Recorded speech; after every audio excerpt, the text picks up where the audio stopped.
welcome back to another week of Behind the Lens. And it's the final show of 2025. Can you believe it?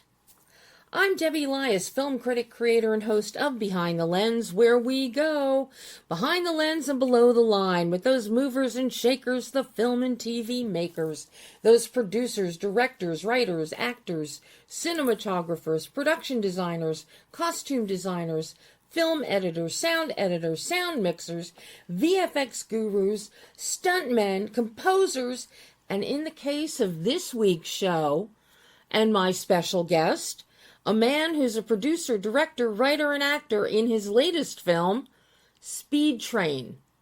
I'm talking about Ryan Francis. But before we get into a discussion on Speed Train and my exclusive interview with Ryan, I want to extend my condolences to the families and friends of Rob Reiner and his wife, Michelle Singer Reiner. A shocking and horrific ending to an already tragic weekend of death and violence. In the coming days and weeks, and as the police investigation continues, I'm sure we will get more information and answers as to what appears to be the brutal murders of the Reiners. It's a tragedy no matter how you look at it. I had the privilege and pleasure of speaking with Rob on several occasions over the years, including an in-depth interview for his film LBJ back in 2017.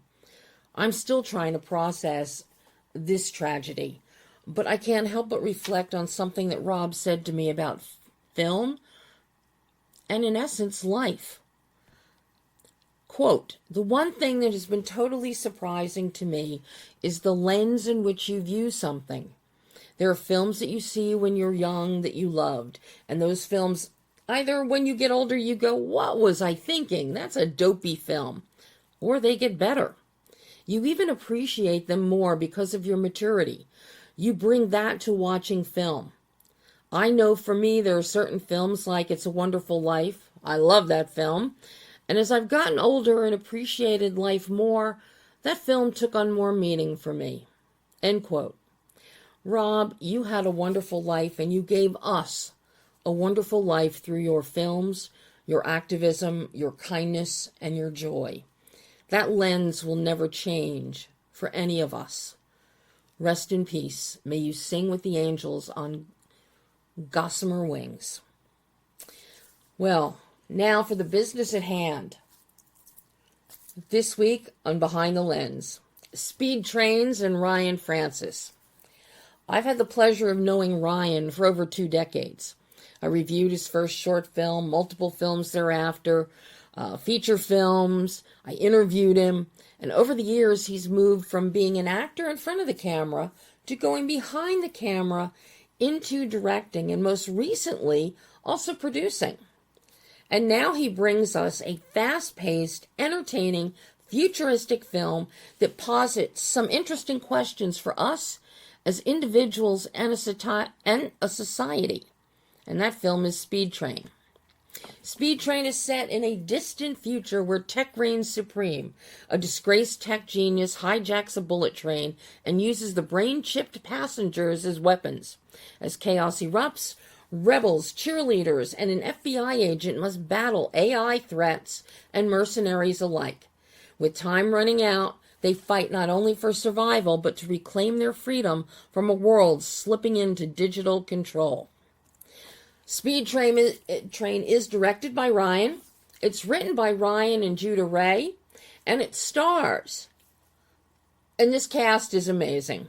Nikki Whelan, Scott Taylor Compton, Oliver Masucci, Louis Mandylor, Jade Pateri, Liana Ramirez, Mike Manning, Christos Andrews, and Devaney Penn. And one of the key producers on the film is Damon Hillen. And the great thing about having Damon as a producer here, and I've interviewed Damon before, and he works with James Cullen Bressick all the time, with Ryan. Damon has put together a whole filmmaking crew in Thailand. So you see a lot of films, ones that James has done, James Bressick has done, that Louis Mandylor has done, films like 3 Days in Malay, Battle for Saipan. He has a crew a film crew intact and ready to go to work in Thailand. So he can pull these films together and get them into production rather quickly. And that's exactly what happened here with Speed Train. Now, in this very candid, fun, and unfettered conversation, that the entire interview is over 90 minutes long. No, you're not going to hear all 90 minutes. You're getting about 52 minutes of it here. There are other parts that will be reserved for future pieces. But in his capacity as writer, director, producer, and actor, Ryan discusses his career growth from acting to directing, highlighting this recent film of Speed Train, as well as discussing at length some of his prior films in which he only acts or serves as executive producer versus directing. Notably, Reverence. It is out now. He has a killer death scene, pun definitely intended. And see the film. If you haven't, do yourself a favor. The Jurassic Games Extinction. And in this interview, Ryan gives us the skinny on how that film was shot and where it was shot. And the fun and the challenges of that. Trail of Vengeance, a Western that he recently did. The Flood, 3 Days in Malay. I've seen all of them. So he is in them all. Some of them are directed by James Cullen Bressick. Some of them were produced by Damon Hillen. James Remo directed Trail of Vengeance. So, but he stands out in all of them. And he learns in all of them. He observes on set. And you'll hear him talk about this in the interview. And he also discusses 2 upcoming films he's very excited about, Bruton and Bring the Law. And they should both be out in the early part of 2026. And Ryan and I will be talking about those films once they're in the pipeline for release. Now, as we specifically dig into the making of Speed Train, Ryan shares the challenges of directing a futuristic sci-fi film in 12 days. And I hear you independent filmmakers out there right now, and the gasps and the cringe, thinking, how in hell do you do that? Of course, indie films, small budget, but he talks about that. He praises his team, especially his cinematographer, Nico De La Ferre. And you've heard me talk about Nico before. He was the DP for Ernesto Espinosa on Diablo, as well as with Christian Sesma on his amazing film, Into the Deep. So we get into that, as well as editor Austin Nordell. And a large portion of our conversation also discusses the film's themes of AI and human reliance on technology, which is something that plays a major role in Speed Train. An interesting aspect of our discussion also revolves around the challenges of the film industry today, as well as the importance of maintaining a passion for making movies and the need to bring audiences back to the theater experience. We had a long discussion on that, which will be its own separate chunk down the pike. But Ryan has he has doable ideas for making that happen, and it involves distributors, theater owners, and filmmakers. But, it can and should be done. Now, as I said, mind you, this is only a 50-plus minute portion of our interview. There's still more that we covered, but I'll have that for you at a later date, more than likely on BehindTheLensOnline.net. But for right now, here you go. Director, writer, actor, producer Ryan Francis talking all things Speed Train and more. Well, hello there, Ryan. Hey, Debbie, how are you? I'm fine. How are you? We're good. I'm happy to be talking to you. And, I was talking to my mom, too, because we were talking about the movies, and I told her I was getting ready to have this conversation with you. And I was like, it's just so cool because, like, she reviewed a movie that I did, like, 20 years ago. And I think you even did, like, you reviewed my first short film. And yep. So it's so cool. It's just so awesome. I'm so grateful to be just doing this.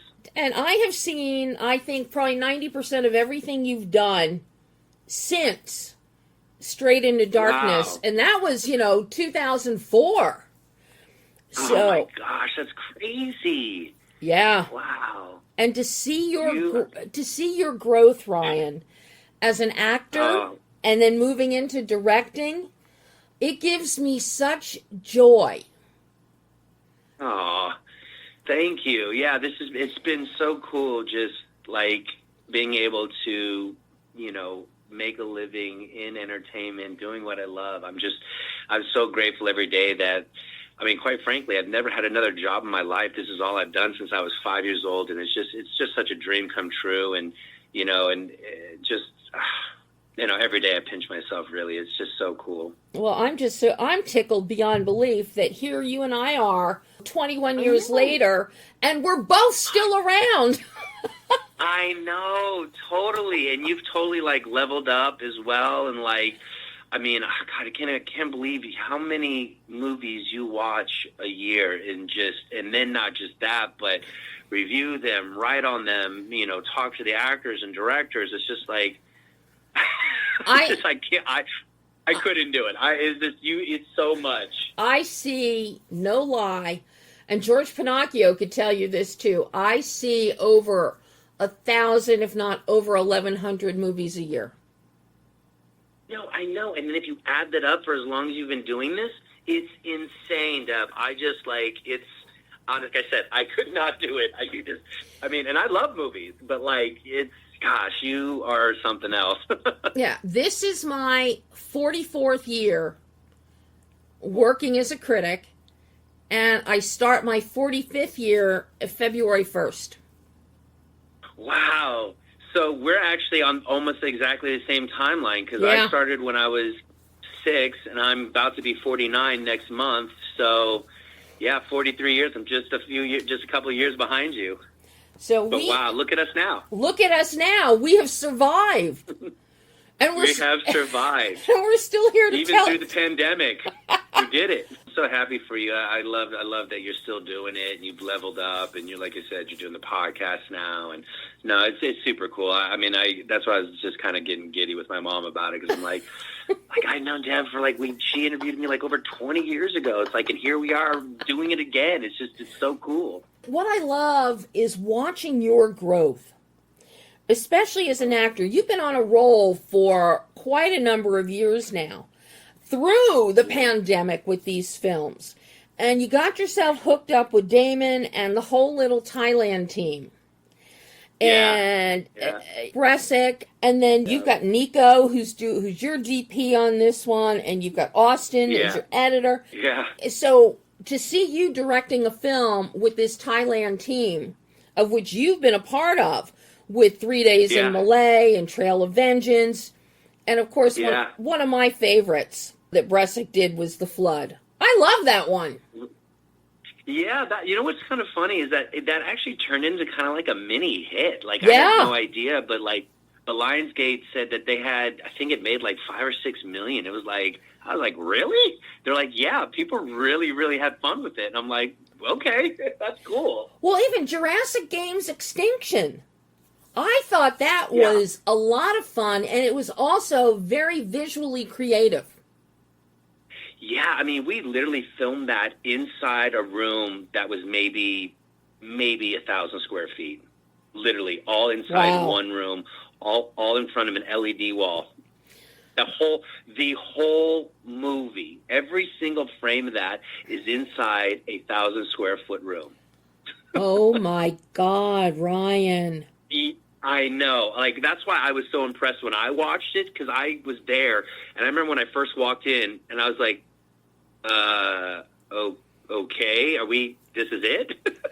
And he's like, yeah, we're filming the whole movie here. And I was like, okay, dude, I'm just going to trust you, because what I'm looking at is a small room with a decent sized LED wall. That's all I'm seeing. He's like, Oh, nope, my. we got it. And I was like, okay, I'm going to trust you, Ryan. But yeah, so if you ever watch that movie again, think about the fact that we literally filmed it inside of a 1,000 square foot room in like, I don't know, maybe it was like 12, 13 days. So, oh my God. Yeah. But yeah, every single frame. I had so much fun watching that film, though, and it's because of the creativity that we're seeing. Yeah, really a nice blend. But to know it was shot just within that 1,000 square feet, that's amazing. And it makes you think a little bit different about it too. Like, because I remember when I watched, I was going, "Oh my God, I can't believe what they did!" Like, we shot this in a tiny room, like with like a 6-member crew. You know, a handful of actors. It's so funny. No, it's cool. Then I had to reach out to you the other week after seeing Reverence, because I was so blown away by your performance and that death scene in Reverence. Gosh, the screwdriver. Ryan, that was... Oh my gosh. Yeah, that was... that floor was freezing, and I was, like, literally really choking on that, like, fake blood. It was kind of a tough scene, I got to say, because it was, like, late at night. It was, like, one of our last scenes. The floor was freezing. It was, like, we were filming this during the winter. It was in this warehouse. It was, like, the elements definitely sucked. But watching the movie, I saw it a couple weeks on the big screen, and it turned out really good. Like, that scene was really good. Yeah, I just loved your dynamic that you had going with the actress that played Cassie. Yeah, she, I kind of went into that one just going, you know what? I'm just going to be Robin to her Batman. Mm-hmm. You know, I'm like, she's kind of like, in my mind, she was definitely the more gifted detective. Yeah. I was kind of more of like, you know, the silent type, more of the muscle and just having her back. And so, I just kind of, like I said, I just played a more just really, really kind of simple guy, simple, slow, and just kind of, you know, was kind of playing the, you know, Robin to her Batman. And I thought that the dynamic was going to work out well. And after watching it, I was like, I was impressed with how it turned out. I never know, you know. I just go, well, I'm going to try this, and let's see what happens. Yeah, and you got your name thrown on there as an executive producer, too. Yeah, so I've been doing that a little bit as of late. I said I never would, but I started investing in some of these films, mostly just kind of helping out at the end, some finishing funds, you know, maybe help finish post or something like that. So, yeah, I have 2 more films coming out that we're just about to finish. Besides Bring the Law, I have this prison drama based on a true story coming out that Relativity's picking up, and called Bruton, which is the last name of the guy, Brian Bruton. And then I have another one with Theo Rossi. Actually, Theo Rossi's in both of these. Another one coming out, a drama called Come With Me, coming out pretty soon as well. So I EP'd on both of those and acted in the prison one. So I would love for you to take a look at those as well. This is a new team that I linked up with, Demetrius Steer. And this is our 4th film that we've done together, and our 4th one with Theo.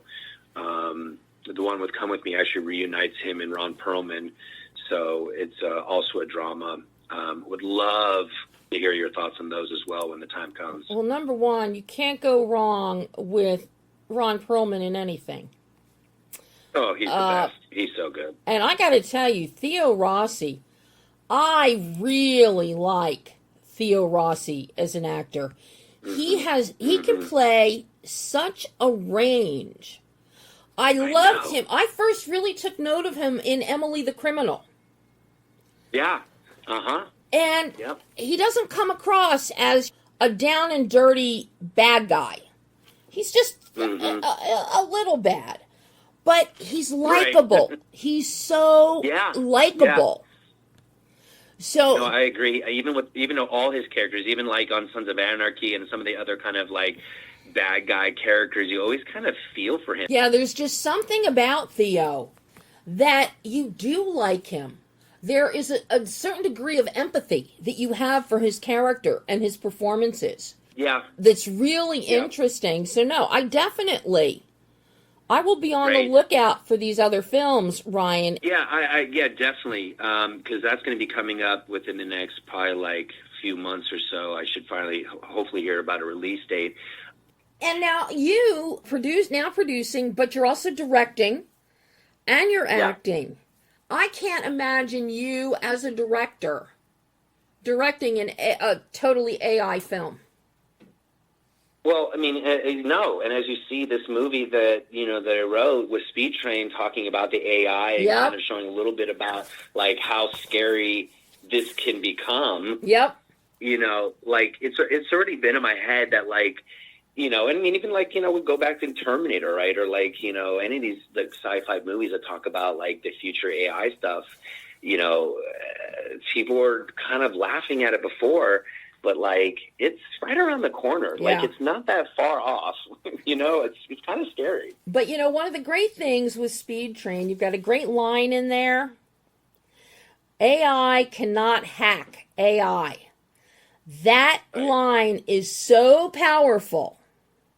And not just in terms of the film. Because, yes, we need humans to defeat what is happening. What Sinclair is doing. We need the human mind to be able to do it. So that one line just gobsmacked me. Yeah. I loved it. Yeah, no, that's my favorite. That's my favorite line in the whole movie too, as well, because it's so. It really hits. I mean, it's so true. Like, AI won't be able to do it. It's got to be us. Yeah. My dad always told me things when things would fail on the internet, things like that, and everybody's, oh, it's the internet's fault, or this isn't working in a program. And my dad always said, it's a person that had to write that program. It's a person that was behind it. So the fallacy is within them, the human component. But there's always human something in there somewhere, no matter how hard everybody's trying to get away from it. And Speed Train, this is really one of the best examples of technology and the mindset of people today. I don't know if you realize just how much gravitas there is into what you put on the screen in this movie. I mean, a lot of it was definitely thought out. I definitely will say that. I mean, like I said, I definitely was thinking about AI and like the dangers of it. It's and as Lachlan says, he warned you. He still did his job because he was paid to do it and create this stuff, but he was also saying like, hey, this could be really bad. And then he gets to a point and goes, okay, well, you guys didn't want to pay me my money. You didn't want to give me my credit. You want to give me my due. Let me show you how bad this can be.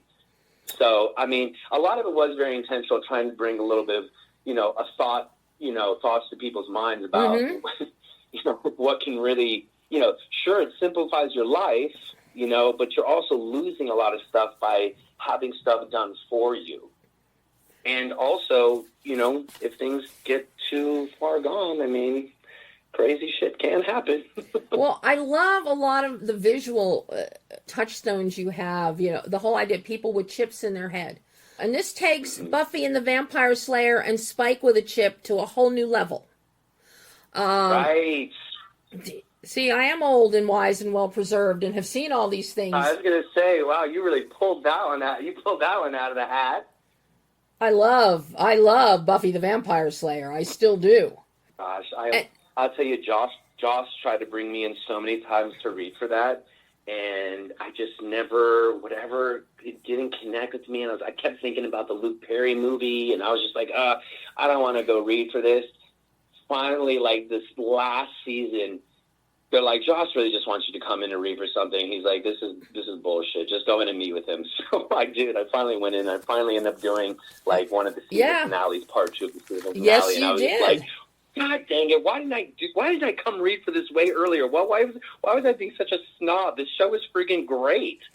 And a lot of the things that they presented, just amazing things that we're now seeing a few decades later, that have that are coming to fruition. And that whole idea of Spike with the chip in the head, I immediately thought of that watching Speed Train. then watching, you've got the great visuals where our wonderful train attendant, played by the impeccable Devaney Pinn. Yes, love that. Devin, it's like she walks up and just holds the flat tablet screen to your head to charge you for, and it's like I don't even tap my credit cards on things. So I'm thinking, that you just blew my mind with. You're so funny. Yeah, exactly. Imagine that right now where we're just tapping the cards, and most people don't even want to do that, right? This is it. That's it. It just does like a facial recognition. It's scary. It's scary. I'm telling you, like, and even like the thumb stuff when you have to, like, you on your computer or your phone when they had like you put your thumbprint and it opens up the phone for you. I mean, I'm telling you, they got the thumbprints, they got your facial recognition already. Like, we're headed not to a great place. Yeah, I don't do thumbprints. I don't do facial recognition. I don't do thumbprints either. Thumbprints, everything that wants a thumbprint, and it's like, because in my mind, immediately what I'm thinking is, all right, I'm going to die and somebody's going to cut off my thumb and use it to access something. Yeah. No, Horror movies abound. No, but like, that's not, honestly, that's really like not far off, because that's literally what somebody could do. Like in the future, like that's what you could easily do. In 20 years, like, it's going to be a whole new thing. But we need to get serious here about Speed Train.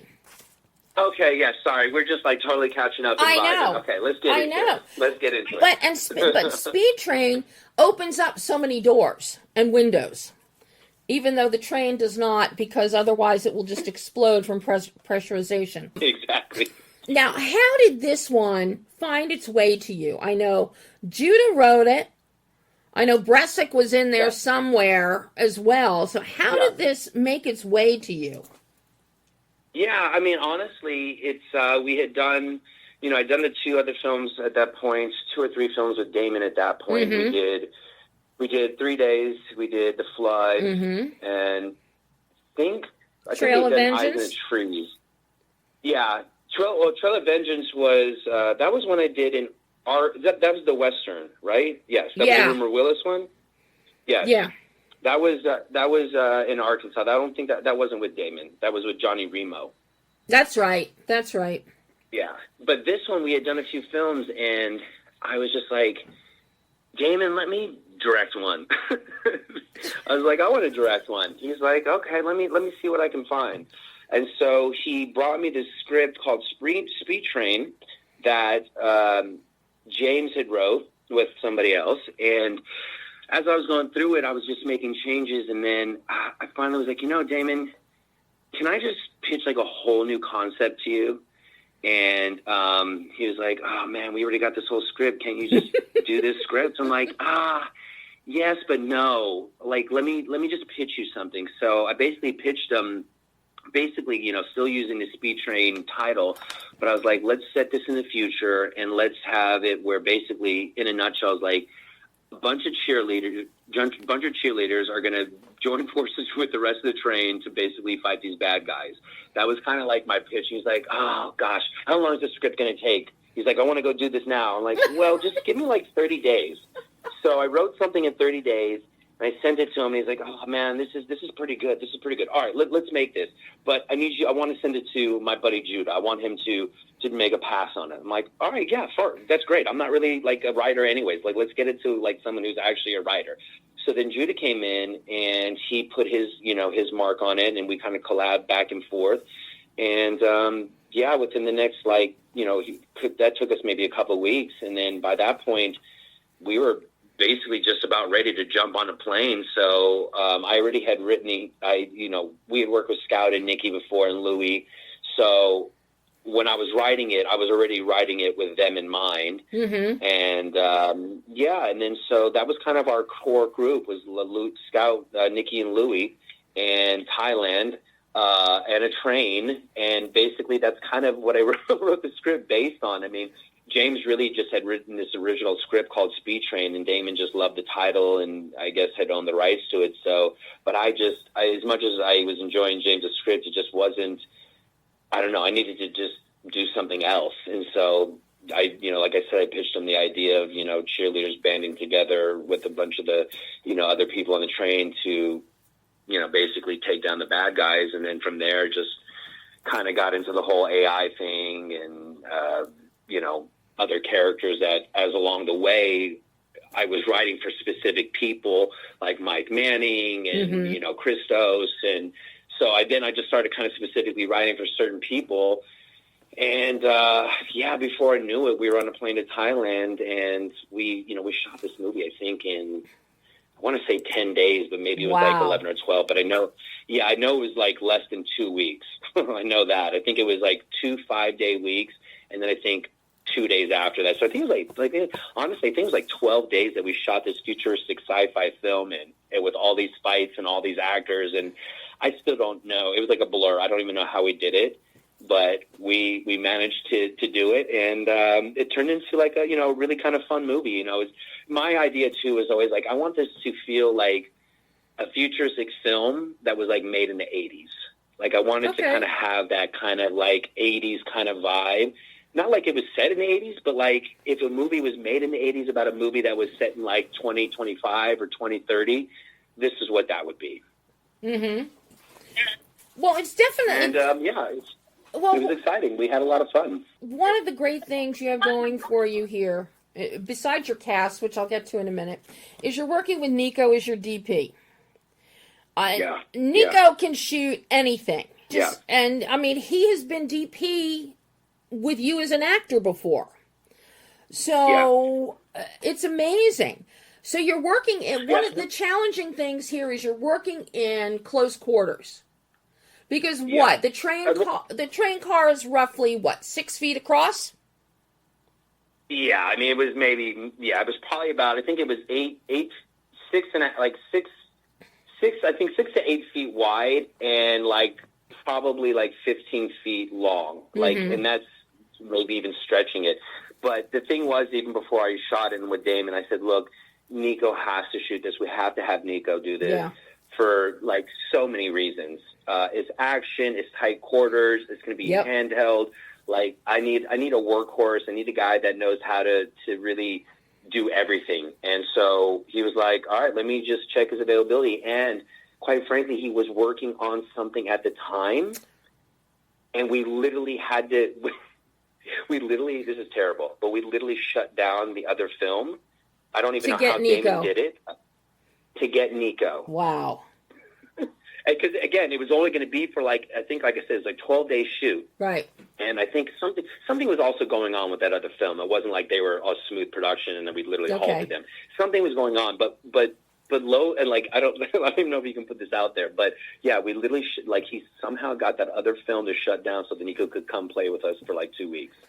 Oh, my God. Well, I'm glad that Damon pulled that off because I can't see this film being made without Nico there, given the disciplines. Right. So I'm curious, what your conversations with Nico to come up with the visual grammar for this film.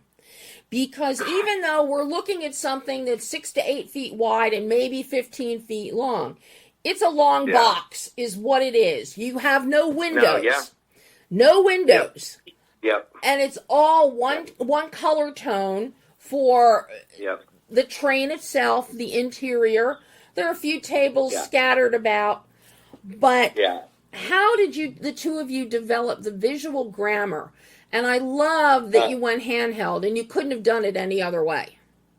Yeah, no, I mean, that was the thing. We definitely, it was a thing where also, too, again, it was kind of like, this thing came together so quick. And like I said, literally had to have that other film shut down to get Nico. So, he and I actually didn't even have, so much time to really get into it.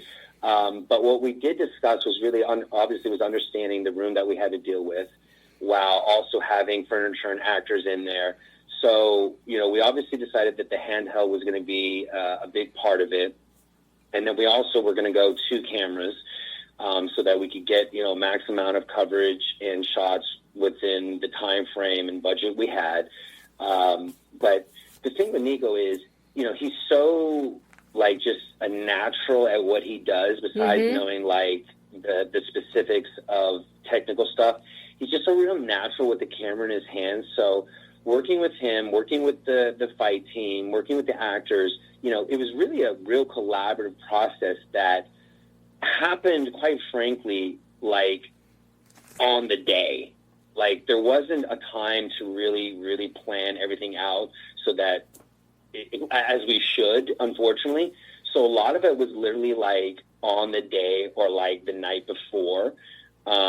So it wasn't easy, I'll tell you that. But Nico is Nico. And like once he gets his camera in his hands and gets an idea of what I want, I just let him flow. I just let him do his thing, you know. And a lot of times he'll just, sometimes he won't even listen to me. He'll just be doing his own thing.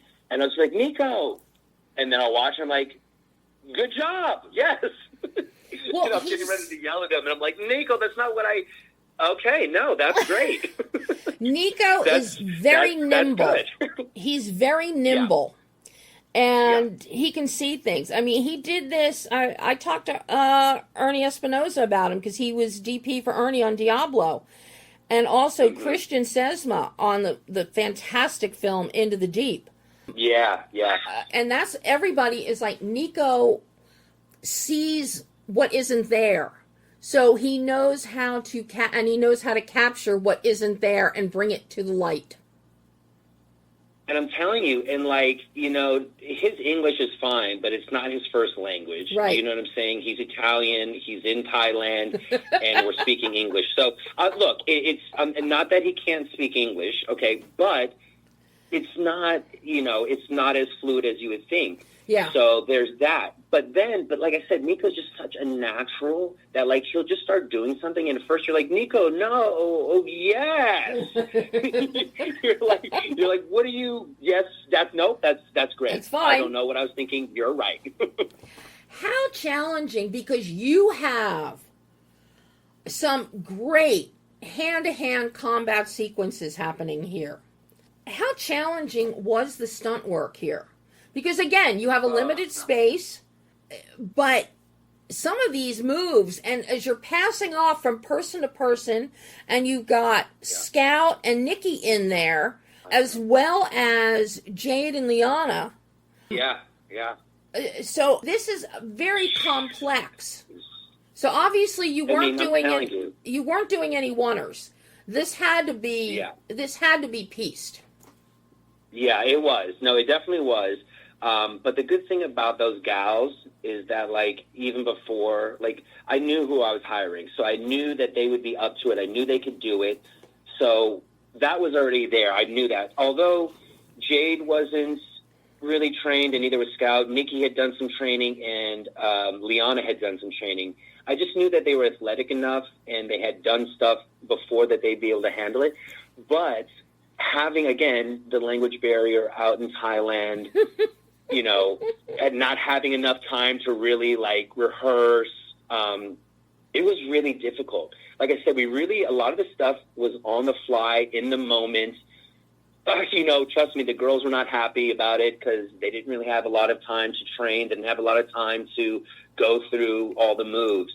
But they friggin' did it. And, like, there's no wire work, a lot of the stuff was broken up, but a lot of it was also cut like that. A lot of it is a lot of one stuff. It wasn't as broken up as you may think. No, these girls really did it. I mean, you know, that even that move where, like, Liana jumps off of, like, Jade's back to do that, like, roundhouse kick to Ego's face. Like, I mean, that stuff was literally just, like, thought up in that moment. Like, there was no pre-rehearsal for that other than, like, a blocking rehearsal.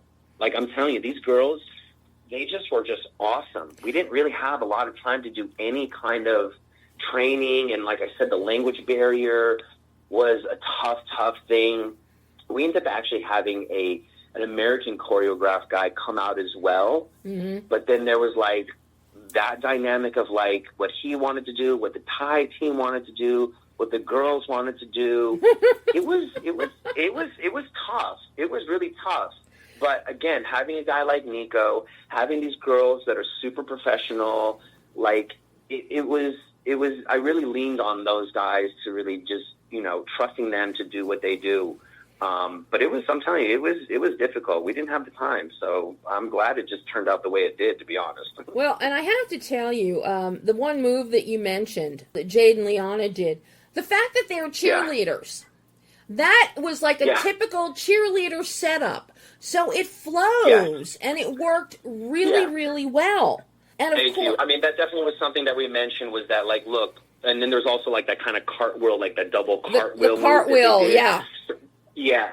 So that definitely was something that I told the choreographers when they were doing it and they were doing all the fight stuff. I'm like, these guys are cheerleaders, so any moves that they do, let's have it kind of based in that world. Yeah. It doesn't need to be like super like karate or taekwondo. I mean, it just more of it should feel really cheerleader like. So I'm glad that you picked up on it. You're so good, Deb. You really pick up on everything. You're such a cinephile. Like if there ever was, like, they really need to put your picture in the dictionary for cinephile.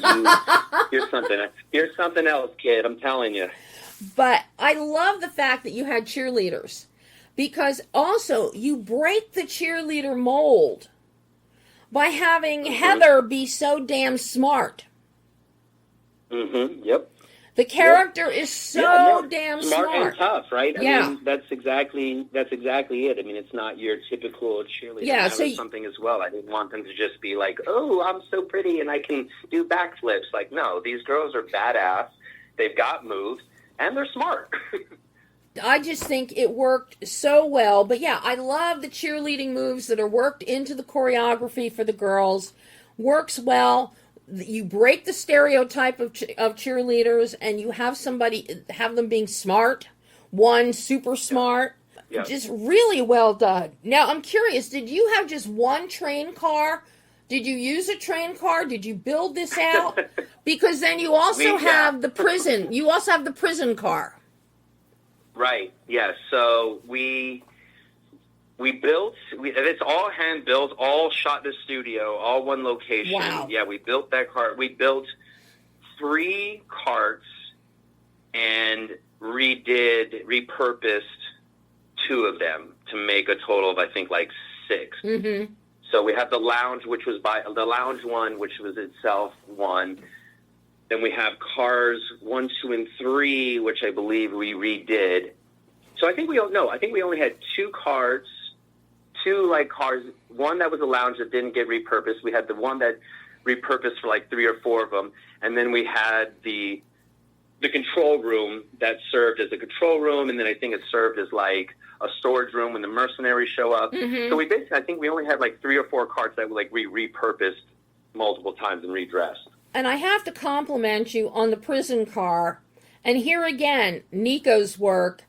And because of the fact that part of this is being viewed on video by these sick gambling people in the dark web, yeah, exactly. He gives us some beautiful fly-on-the-wall imagery, as if from a surveillance camera, and it works exceptionally well in the prison car.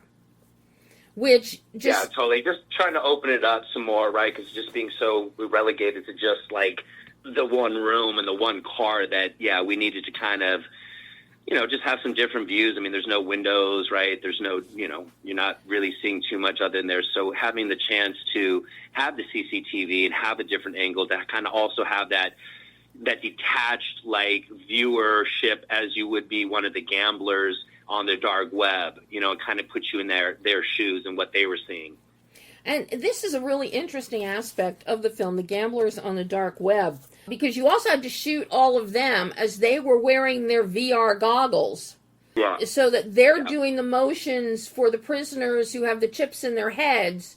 And it was hilarious. Absolutely hilarious in certain, but it also reminded me very much, James Bamford, who I adore. James, he did a film, The Last Gunfight, that was pitting like 15, 20 people against each other in a closed area, and who was going to die first, how they were, it was all underground betting. So, so a lot of that I picked up on in your film. And that whole idea is just so cool. and sick and twisted and demented. Especially, you guys take it a step further than what James does in his film. Here, you actually have your gamblers who are stepping into the character, the real person. Yeah. And just watching how some of them are bitch slapping and just, oh my God. Yeah. Oh my God. Yeah, when it's fun, right? Because then you've got like the younger brother and sister who just, they're probably, gosh, who knows, they're Middle East or Arabic, and they've got rich oil money, daddy's money, and so they're, they choose their characters, and they're still fighting like brother and sister. Yep. You're like, this is sick. This is like a 14-year-old and like a 17-year-old who's like, unfortunately has full access to money and to like the dark web. This is just like, this is sick. And this is where Austin's expertise comes in here. Yeah. Editing all of this together. Because you've got so many things happening concurrently, and then you have these cutaways. Yeah. And then we also keep going back to Louis Mandylor, who is delicious. Delicious. Yeah, love Louis.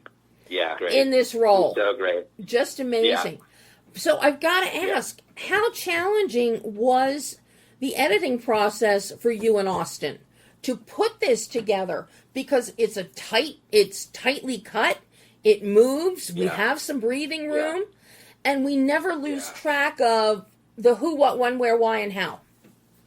Which was really, really difficult, and I got to be honest, had no idea how we were going to do this, especially like editing. I was just like so fearful of getting to the editing room and going like, how do we piece this all together? How do we keep everybody engaged in knowing who's who and what's what and where's where are we on the cards and the timeline? I honestly was so scared. But Austin is a G. Austin is amazing. He is so good. I got to be honest, like, as far as the editing part, other than me going, good job for the most part, that's all Austin. Like, I always think I'm an editor and I can go and edit with the editor and I'm doing all my stuff, and I do, and I feel like I do a really good job. With this, I was, like, so scared and had no idea what I was going to do. So I said, Austin, please make me a draft that we can work off of, because I don't even know where to begin. I don't even know what to tell you to do. Just make me a first draft and let's go from there. So he made me the first draft, and honestly, like, by that point, it was like we didn't really do too much more than tightening up a few things, losing a couple things, adding a couple things. He already had it in a place where I was just like, oh, my God. And then he starts it with, like, the fake commercial.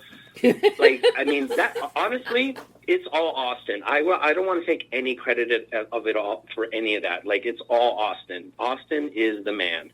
Quote me on that. I will do that.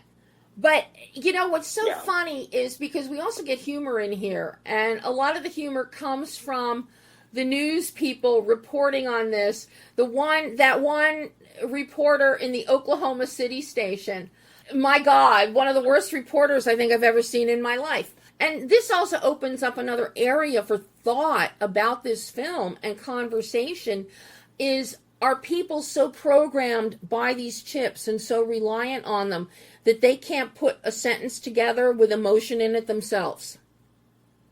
Right. No, I mean, that's exactly right. I mean, again, it goes back into, like, I think just like the dichotomy of life with anything. Yep. It's like, yes, it makes your life a little bit easier and faster, but you're also losing something, right? You're never getting everything. Even like cell phones. What an amazing invention. So great. It brings us together, while also being something that, like, literally separates us and keeps us apart and keeps us disengaged. It's just one of those things where, like, anything, it's got its good things and it's got its bad things. But, yeah, I'm glad you're so good, Dad. Well, you pick up on all this stuff that I always think, is the audience going to get this stuff? Like, I mean, I don't know. And then here you are just literally, like, calling out all of these little things. I'm just like, gosh, you're so good. Stop. You're going to give me a big head. No, stop. You stop. Honestly, you're amazing. Like, you always find these little things that I'm just like, gosh, she really picked up on that. I mean, it just makes me feel so good because, like, I do stuff and I'm just like, I don't know if this is, people are going to be able to get this. And, like, you really, it's so far just nailing so many things. And I'm like, gosh, you're just. I hope everyone gets it. I mean, not everyone's as friggin' as smart as you, but like, hopefully they'll get the stuff. If they are watching the movie and paying attention, they're going to pick up a lot of it. Yeah. Just I also think, though, that's another thing too, right, Deb? With this new consumer and this new film viewers, like, I don't know how much they can even sit through a movie. You know, like, they're so wanting just like a 1 minute, 2 minute clip that, like, that's another thing. The audience nowadays, I don't know. I just don't know.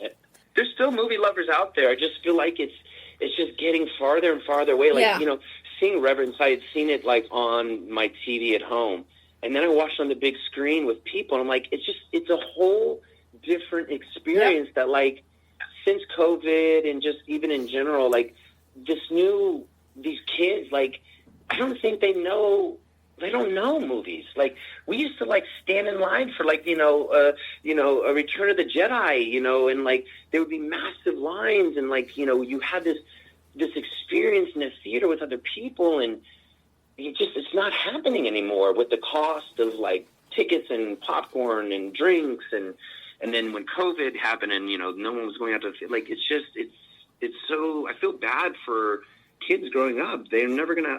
They won't have these experiences that we had, and really have a love for film.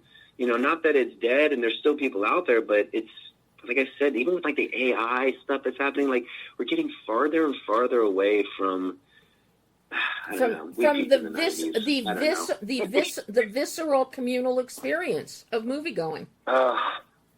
Seriously, I mean, it's just, when you're at home, you can hit pause, you get up to go to the bathroom, like, you're just not engaged like you would be if you were at a theater, and, really getting that Dolby surround sound, and, like, the THX, and, like, I mean, it's getting farther and farther away, and it's sad. I mean, like, this movie is such a theater movie as well. It's like, it's going to just get a limited run because no one goes to the movies anymore. I mean, we do. I go once a week with my mom. We go every Monday or Tuesday.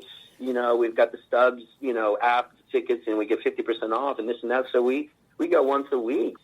Because I think once you get back in the seats, and that becomes a thing that families, I mean, that's why, I mean, we did that we do it now, but I've been doing this my whole life, where that's what me and my parents did. We would go at least see 1, 2, 3 movies a week on the weekend. That was like what we did. And we'd go with my parents, they had, their married couples friends, they would come, and, like, that's what we did, and then we would talk about it on the way back to the car and on the way home, talking about the movie. Like, we need to get that experience back. Because it's a whole part of our history, our cinematic history, is the shared experience in the theater. And families being together, watching movies together, talking about them on the way home together. I think that's really going to connect and bring so much happiness and joy and family unity and discussions back to where it needs to be, instead of just, like I said, just, sitting at home. I mean, somehow we need to get butts back in seats. I don't know how we do it, but we need to do it somehow.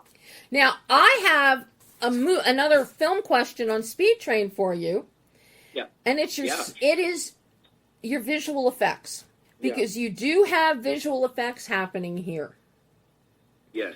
How much of this did you storyboard out or plot out before you handed this off to Austin? At what point, how did the VFX work in this one? Yeah, I mean, that's one thing that was planned out. That's just probably the only thing that was planned out. We knew what we were getting into. We knew what we wanted. So a lot of that was, thought out beforehand. A lot of it actually was even practical. I mean, it was made up, but, like, the stuff on the screens in, like, the control room, that's actually all live. That's not post-production oh my God. stuff. That's actually, all that stuff was created beforehand and actually put on the screen so that colors were matching, and that, everything was was actually happening real time, so the actors could really, be in that moment with it, not just looking at screens with green tape on it.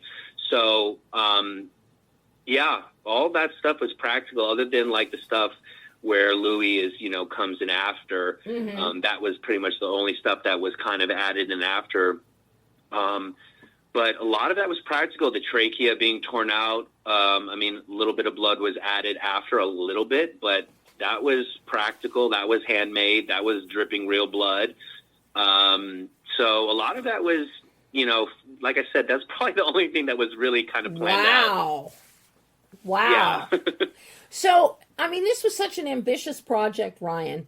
So at the end of the day, now that everybody is going to get to see the film and see the fruits of your labor and your handiwork, what did you learn about yourself as a director, as a filmmaker, in making Speed Train that you can now take forward into future films that you direct, and also that you're in as an actor?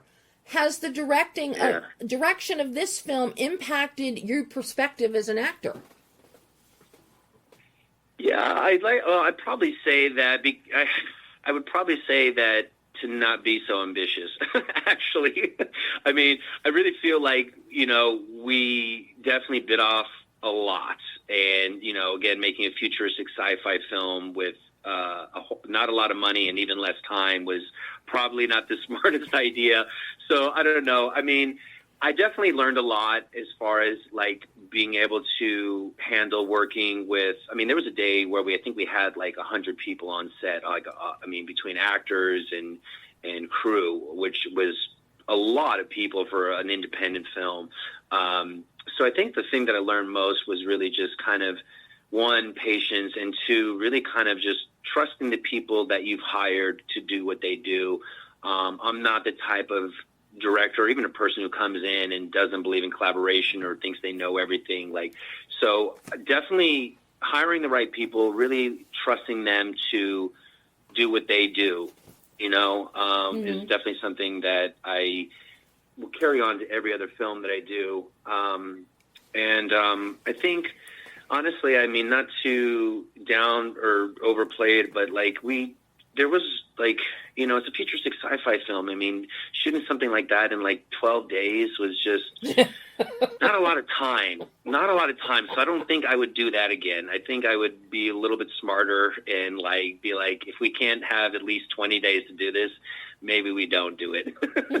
I don't know, Deb. I just, it was one of those things where, at the end of the day, I was just happy that within the time and budget we had, that we were able to get it done. Nobody got hurt. We didn't have anything happen like that.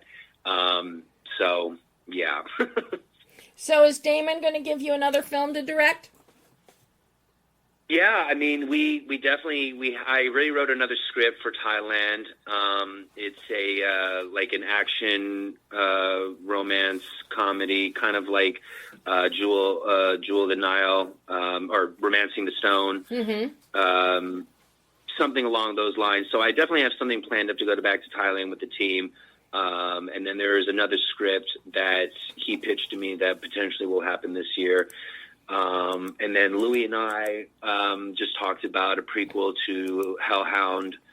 So, yeah, there's definitely stuff coming up in this new year. I also have something else that I can't say just yet, but something really, really exciting that would deal with a character that I played in the past. And so now would be kind of the years later kind of what's happened to that character. I don't want to say which character just yet, but I'm really excited for. And then I still got to deliver on these two other movies that I did with Theo. So I've still got a lot of stuff to do, but I'm definitely going to be directing some more stuff coming up. Well, good, because you are quite capable at the craft. Thank you. You really are. Thank you. And if it sucked, I would tell you. Yes, you would. You're definitely not one to bite your tongue. No. But job so well done, and I am so proud of you to see where you have come after all these years. Decades. You definitely have not languished. And thank you. To see you move into directing and producing, I think it's fantastic, because You Thank you so get much. some more under your belt, and the day may come Yeah. when you can start writing properties featuring you.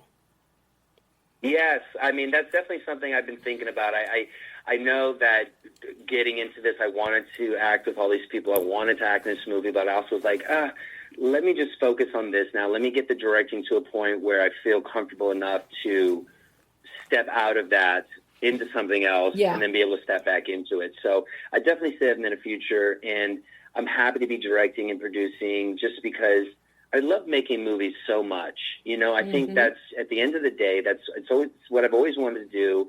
Even as a young kid, I knew I wanted to direct. I knew I wanted to produce, but obviously, 6, 7, 8 years old, 12 years old, that wasn't, especially back then, was not something that was going to happen. But I knew that learning the acting and learning and always being on set, not just worrying about my acting, but I was always watching what everyone else was doing as well, so that when my time came, I was going to be prepared to deliver. And I'm happy to be in this position to be able to do it and still be making movies, because it's what I love so much. I just love movies. I think I don't know what else. I can't imagine. I don't know if I can do anything else. Yeah, I can't imagine you doing anything else, Ryan, to be quite honest. I can't either. I can't either. And I'll tell you, Deb, you know what? Your words mean so much. It's not just like, coming from somebody with such knowledge of film, it means so much. Because, my mom can tell me I'm great. My friends or, whoever, people I meet, they're like, oh, I saw the movie, it was really good and this and that. But, like, it's not the same for somebody who really understands film, somebody who's been watching movies and watching the amount of movies you've seen. It means so much. So I want to say thank you for, just sharing your words with me, good or bad. They mean a lot. Oh, well, it means a lot to me watching you direct, watching you act, watching you grow, and now getting to talk with you again. Yeah. This is so fantastic, Ryan. Just so fantastic. It really is. It's been a joy. You're always great. And I'm just, like I said, even as we started our conversation, the fact that we've known each other for 2 decades, we're both still doing it. It makes me so happy. I'm so grateful. And, it's been great, Deb. Well, hopefully I will be chatting with you again sooner rather than later about these other projects you have that are gonna break absolutely. forth. No, 100%. And so, I got Bring the Law, which is going to be coming out in February. And then I have Come With Me and Bruton, which those are the 2 Theo Ross movies. Those should be coming out sometime next year. We're inking with Relativity right now. So once I find out when and where, I will let you know for sure. Oh, please do. But in the meantime, you have been my best early Christmas present. Oh, you're the best, Deb. Thank you so much. I'm so happy that we connected on this. And then, like I said, it's just so cool. To think that you reviewed a film I did over 20 years ago. You reviewed my first short film, and here we are now. It's just, I'm like tickled right now. Well, I'm glad you're tickled. I'm tickled too. All right, Awesome. You go have a great rest of your day, and I will chat with you again in the near future, my friend. Yes, you will. We'll chat soon, doll. Okay, bye-bye. Okay, take care. Bye.